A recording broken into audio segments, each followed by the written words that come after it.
ناظرین، روایات کے مطابق رسول اللہ صلی اللہ علیہ وآلہ وسلم نے یثرب میں کھڑے ہو کر کئی بار مشرق کی طرف اشارہ کر کے کہا کہ دجال ادھر سے نکلے گا۔ ناظرین، محمد رسول اللہ صلی اللہ علیہ وآلہ وسلم کے وقت مکہ ہو یا مدینہ، دونوں کا مشرق از حجاز اور موجودہ سعودی عرب کا وہ علاقہ بنتا ہے جسے نجد کہا جاتا تھا، اور آج بھی اسے نجد کہا جاتا ہے۔ لیکن حیران کن اور چونکا دینے والی بات یہ ہے کہ عمرا یعنی حکمرانوں کے پالتو علماء جو ان کی خواہش پر حلال اور حرام کا تعین کرتے ہیں، انہوں نے اپنے تراجم و تفاسیر میں یثرب، جسے مدینہ کہا جاتا ہے، مدینے کے نام سے مشہور ہے، اس کا مشرق اور نجد عراق کو قرار دیا۔ لیکن جب ہم دنیا کا نقشہ اٹھا کر دیکھیں تو انسان ان علماء جو کہ امام الدجال ہیں، ان کے دجل پر حیران اور ششدر رہ جاتا ہے اور چونک جاتا ہے کہ عراق تو یثرب کے شمال میں واقع ہے، نہ کہ مشرق میں، جیسے کہ آپ سکرین پر دیکھ رہے ہیں۔ اس وقت سکرین پر آپ کو گوگل ارتھ یعنی دنیا کا مصدقہ ترین نقشہ نظر آ رہا ہے، جس پر آپ اپنی آنکھوں سے دیکھ سکتے ہیں کہ عراق یثرب اور مکہ کے مشرق میں واقع ہے یا پھر شمال میں۔ اور جب آپ اپنی آنکھوں سے دیکھ رہے ہیں کہ عراق تو یثرب ہو یا مکہ، ان دونوں کے مشرق کی بجائے شمال میں واقع ہے، تو پھر کیسے ان علماء دجال نے، علماء نے، ان حکمران کے پالتو نے عراق کو نجد اور یثرب کا مشرق قرار دیا؟ اور اس سے بھی بڑھ کر حیرانی والی بات تو یہ ہے کہ آج تک کوئی ایک بھی انسان ایسا نظر نہیں آیا کہ جس نے تحقیق کی ہو اور اس دنیا کے نقشے کو سامنے رکھ کر اس دجل کو چاک کیا ہو۔ اور یہی بات اللہ سبحانہ وتعالی نے قرآن میں اس طرح سے کہی کہ لوگوں نے، انسانوں نے اپنے ان ملاؤں کو، ان بڑوں کو اپنا رب بنا لیا۔ اور بالکل یہی بات محمد رسول اللہ صلی اللہ علیہ وآلہ وسلم نے بھی کہی تھی۔ اور جب صحابہ رضوان اللہ علیہم نے یہ سوال کیا کہ یا رسول اللہ صلی اللہ علیہ وآلہ وسلم، ایسا کیسے ہو سکتا ہے کہ کوئی اپنے ان ملاؤں کو اپنا رب بنا لے؟ تو رسول اللہ صلی اللہ علیہ وآلہ وسلم نے اس طبقے کے بارے میں کہا تھا کہ یہ طبقہ جس کو حلال کہے لوگ اسے حلال مان لیتے ہیں، اور جسے یہ حرام کہیں آنکھیں بند کر کے اسے یہ حرام مان لیتے ہیں۔ اور رب بنانا کیا ہوتا ہے؟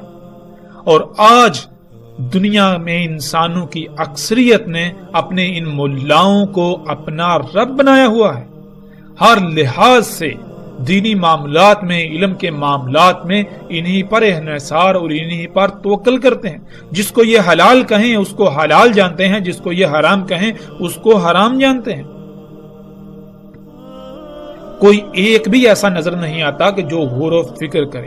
اللہ سبحانہ وتعالی نے قرآن میں بار بار غور و فکر کرنے کا حکم دیا۔ اللہ سبحانہ وتعالی نے کہا ہم نے تمہیں آنکھیں، کان اور دل اس لیے دیے تاکہ تم ان سے غور و فکر کرو۔ جو تم ان آنکھوں سے ظاہر دیکھتے ہو، جو تم ان کانوں سے سنتے ہو، اس کے پیچھے کیا ہے، اس کے پیچھے جو بعد میں جو سامنے آئے گا اس کو پہلے جاننے کے لیے، تاکہ تم آئندہ کا لاہ عمل طے کر لو۔ دل سے غور و فکر کرو۔ اور جو لوگ غور و فکر نہیں کرتے، آنکھوں کا، کانوں کا اور دل کا اس مقصد کے لیے استعمال نہیں کرتے، جن کی آنکھیں محض صرف دیکھنے کے لیے، کان صرف سننے کے لیے اور دل صرف خون کو پمپ کرنے کے لیے ہیں، گویا کہ وہ چوپائے ہیں۔ ان کو اللہ سبحانہ وتعالی نے قرآن کے ایک مقام پر چوپائے قرار دیا، دوسرے پر اندھے قرار دیا، تیسرے پر اموات قرار دیا اور چوتھے پر قبروں میں قرار دیا۔ یعنی جس مواد سے یہ وجود میں آئے، پہلے یہی میٹیریل، یہی مواد، یہی گوشت پوچھ پہلے اور چوپایوں کے وجود کا حصہ تھا، وہی مواد، وہی میٹیریل، وہی گوشت اب اس چار پائی کی صورت میں موجود ہے۔ ان میں اور اس میں کوئی فرق نہیں، اور اگر کوئی شے فرق کرتی ہے تو وہ یہی کہ غور و فکر کیا جائے۔ ناظرین، کچھ بھی ہو، جانور بھی دیکھ لیتے ہیں، جانور بھی سن لیتے ہیں، لیکن تب جب شے سامنے ہو۔ سامنے آنے سے پہلے جانور نہیں دیکھ سکتے، جانور نہیں سن سکتے، وہ سامنے آنے کے ہی محتاج ہیں۔ اور اگر انسان بھی تب ہی کسی شے کو دیکھے، تب ہی کسی شے کو سنے جب وہ سامنے آئے، تو ان میں اور انسانوں میں کیا فرق رہ جاتا ہے؟ انسان کو تو زمین پر لایا گیا تھا اس امتحان کے لیے کہ اس نے کہا تھا کہ میں زمین کا نظام چلا سکتا ہوں، میں دنیا کا نظام چلا سکتا ہوں۔ اللہ نے کہا تھا کہ نہیں، تو نہیں چلا سکتا، اگر تو نظام چلا سکتا ہے تو یہ لے، بطور امتحان چلا کر دکھا۔ اور اس زمین کا نظام چلانے کے لیے کیا فائدہ مند ہے، کیا نقصان دہ ہے، اس کو جاننے کے لیے غور و فکر کرنا ہی باقی مخلوقات سے امتیاز کرتا ہے۔ اور جب کوئی غور و فکر کرے گا ہی نہیں تو اس میں اور ان چوپایوں میں یا ان میں جو اموات ہیں کوئی فرق رہ جاتا ہے؟ ہرگز نہیں۔ لیکن سب سے حیران کن اور چونکا دینے والی لرزہ خیز بات یہ ہے کہ یہی ملا جن کو لوگ اپنے سروں پر بٹھائے ہوئے ہیں یہ کہتے ہیں کہ تحقیق سے کام نہ لو، عقل سے نہیں بلکہ نقل سے کام لیا جائے۔ یعنی جو ہمارے آباء و اجداد نے ہمارے لیے لکھ کر چھوڑ دیا صرف اور صرف اسی پر اکتفا کرو، اس سے آگے تم اپنی عقل نہیں دوڑا سکتے، تم غور و فکر نہیں کر سکتے۔ اگر تم غور و فکر کرو گے تو گمراہ ہو جاؤ گے، نئی نئی راہیں ایجاد کر بیٹھو گے۔ تو نعوذ باللہ، کیا اللہ سبحانہ و تعالیٰ نے جو قرآن میں یہ تمام کی تمام آیات بیان کی ان کو نکال کر باہر پھینک دیا جائے؟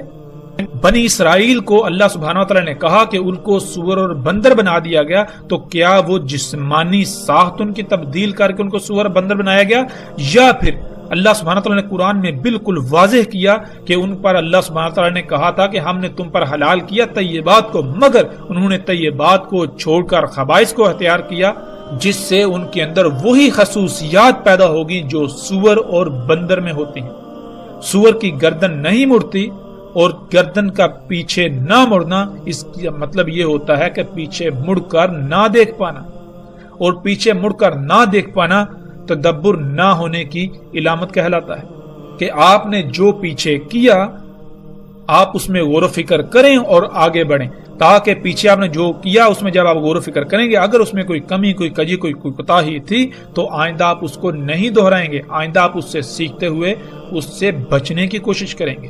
اسے کہتے ہیں تدبر، جو کہ سور میں نہیں ہوتا۔ اس کے علاوہ سور خبائث کا منبع ہوتا ہے۔ اور بندر جو کہ عقل کی بجائے نقل سے ہی کام لیتا ہے، جو بندر کے سامنے کیا جائے گا بندر وہی کرے گا۔ تو بالکل یہی خصوصیات بنی اسرائیل کے اندر آ گئی تھی، نہ تو ان میں تدبر تھا اور نہ ہی ان میں تحقیق اور غور و فکر کا مادہ موجود تھا۔ وہ جیتے جاگتے انسان تو تھے لیکن ان کی حیثیت و اہمیت سور و بندر سے بڑھ کر نہیں تھی، اور بالکل آج یہی منظر موجودہ انسانوں میں جب غور و فکر کیا جائے تو نظر آتا ہے۔ ناظرین، ہم پلٹتے ہیں واپس اپنے موضوع کی جانب۔ ناظرین، جیسے جیسے ہم آگے بڑھیں گے تو آگے رسول اللہ صلی اللہ علیہ وآلہ وسلم کے ایسے الفاظ بھی آئیں گے جن میں رسول اللہ صلی اللہ علیہ وسلم نے یہ کہا تھا۔ روایات کے مطابق رسول اللہ صلی اللہ علیہ وآلہ وسلم نے یثرب میں کھڑے ہو کر کئی بار مشرق کی طرف اشارہ کر کے کہا کہ دجال ادھر سے نکلے گا۔ مکہ ہو یا مدینہ، دونوں کا مشرق ارض حجاز اور موجودہ سعودی عرب کا وہ علاقہ بنتا ہے جسے نجد کہا جاتا تھا اور آج بھی نجد کہا جاتا ہے۔ ناظرین، جیسے جیسے ہم آگے بڑھیں گے تو آگے ایسی روایات آئیں گی جن میں رسول اللہ صلی اللہ علیہ وآلہ وسلم کے ایسے الفاظ ملیں گے کہ رسول اللہ صلی اللہ علیہ وسلم نے کہا کہ دجال اس زمین سے نکلے گا جس میں اگانے کی صلاحیت رکھنے والے، زمین کو اگانے پر مجبور کرنے والے عناصر یعنی کھادیں اور کیمیکلز وغیرہ ڈالے جائیں گے۔ اس زمین سے جو نکلے گا یعنی جو نباتات نکلیں گی وہ دجال ہوگا۔ جو فصل ایسی زمین اگائے گی وہ فصل دجال ہوگی۔ یعنی کھاد اور کیمیکل سے اگائی جانے والی فصلوں کا ظاہری پہلو تو بہت زبردست اور دل لبا دینے والا ہوگا، لیکن اس کا دوسرا باطنی پہلو بیماریوں، خامیوں، نقائص سے بھرپور ہوگا۔ اور یہی تو دجال ہے۔ یعنی انسان ان فصلوں کو جو کہ بہت زیادہ تعداد میں بہت دل لبا دینے والی ہوں گی انہیں اپنے لیے مسیح، اپنے لیے فائدہ مند سمجھیں گے، مگر حقیقت یہ ہوگی کہ ان فصلوں کو کھانے والے انسانوں میں طرح طرح کی بیماریاں اور طرح طرح کی مصیبتوں کا انہیں سامنا کرنا پڑے گا۔ انسان کے جسم میں اللہ سبحانہ تعالیٰ کا قائم کردہ توازن بگڑ جائے گا۔ ظاہر ہے جب اللہ سبحانہ وتعالی نے اس جسم کو خلق کیا تو اللہ سبحانہ وتعالی ہی کو علم ہے کہ اس جسم میں تمام کے تمام مخلوقات کی ضروریات کیا ہیں، ان کی ضروریات کا معیار اور مقدار کیا ہے۔ تو جب تک ہم اللہ سبحانہ وتعالی پر ہی توکل کریں گے تو تب تک ہمارے جسم کا توازن برقرار رہے گا، اور جب ہم اس پر توکل کریں گے جسے یہ علم ہی نہیں کہ اس جسم کو کیسے خلق کیا گیا، جس جسم کی پیچیدگیوں کے بارے میں علم ہی نہیں رکھتا، تو لا محالہ ہم اس جسم میں قائم توازن کو بگاڑ دیں گے، جسے ہم بیماریوں کا نام دیتے ہیں۔ تو ناظرین، آج حیران کن طور پر یثرب جسے مدینہ کہا جاتا ہے یا مکہ، ان دونوں کا مشرق جس کی طرف محمد رسول اللہ صلی اللہ علیہ وآلہ وسلم نے اشارہ کر کے کہا تھا کہ ادھر سے دجال نکلے گا، تو ان دونوں کا مشرق اس وقت اور موجودہ نجد کا خطہ بنتا ہے جسے آپ سکرین پر دیکھ رہے ہیں۔ ناظرین، مکہ و یثرب کے مشرق میں سعودی عرب کا 2000 کلومیٹر سے زائد لمبائی پر مشتمل لاکھوں مربع کلومیٹر صحرا سرسبز و شاداب باغات میں تبدیل ہو چکا ہے۔ آپ کو گول دائروں میں ہزاروں کھیت نظر آئیں گے اور ہر کھیت کا قطر اوسطاً 1 کلومیٹر ہے۔ یہ سب اسی ٹیکنالوجی سے ممکن ہوا، اور اسی کو رسول اللہ صلی اللہ علیہ وآلہ وسلم نے دجال کہا۔ اور جیسے ہی ہم آگے بڑھیں گے تو ہمیں رسول اللہ صلی اللہ علیہ وآلہ وسلم کے یہ الفاظ بھی ملیں گے کہ دجال عرب کے جو صحرا ہیں انہیں سرسبز و شاداب باغات میں بدل دے گا، اور یہ سب کچھ آج آپ اپنی آنکھوں سے ہوتا ہوا دیکھ رہے ہیں۔ سعودی عرب میں یہ لاکھوں مربع کلومیٹر پر مشتمل رقبہ جس سے جو فصلیں حاصل کی جا رہی ہیں وہ سب کا سب دجال ہے، وہ تمام کی تمام فصلیں دجال ہیں۔ یعنی وہ ظاہراً تو بہت خوشنما ہیں، لیکن ان فصلوں کو کھانے والے جاندار ہوں یا انسان یا وہ حشرات ہوں، وہ سب کے سب طرح طرح کی بیماریوں کا شکار ہو رہے ہیں۔ ان مخلوقات کا ایک ظاہری پہلو تو خوشنما ہے، لیکن ان کا جو باطنی پہلو ہے وہ ہر لحاظ سے عیب زدہ ہے۔